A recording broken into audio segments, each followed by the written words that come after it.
Hi friends, welcome to my channel KS village vlogs. ఈరోజు ఈ వీడియోలో నేను హెయిర్ ఫాల్ తగ్గడానికి అలాగే హెయిర్ గ్రోత్ అనేది ఇంప్రూవ్ అవ్వడానికి కావాల్సిన ఆయిల్ని ఎలా ప్రిపేర్ చేసుకోవాలో చూపించబోతున్నాను. దీనికి ముందుగా మనం తీసుకోవాల్సినవి మందారాకులు, కరివేపాకు, ఉసిరికాయలు, కలబంద, రోజ్మెరీ లీవ్స్, వేపాకులు, ఇంకా మెంతులు తీసుకోవాలి. మెంతులు తప్ప మిగిలిన వాటన్నింటిని ఒక మిక్సీ జార్లో వేసుకొని మెత్తటి పేస్ట్ లాగా మిక్సీ పట్టుకోవాలి. ఇలా మిక్సీ పట్టుకున్న పేస్ట్ని పక్కకు ఉంచి ఇప్పుడు మనము ఒక 500 ml కోకోనట్ ఆయిల్ని తీసుకోవాలి.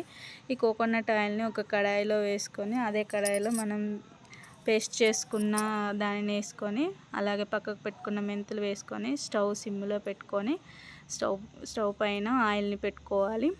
ఈ ఆయిల్ అనేది బాగా మరిగి ఇలా వచ్చాక స్టవ్ ఆఫ్ చేసేసి ఆయిల్ చల్లారిన తర్వాత దాన్ని వడకట్టుకొని ఇలా బాటిల్లో స్టోర్ చేసుకోవాలి. ఇలా స్టోర్ చేసుకున్న ఆయిల్ని రోజు హెయిర్కి అప్లై చేయడం వల్ల హెయిర్ గ్రోత్ అనేది పెరుగుతుంది.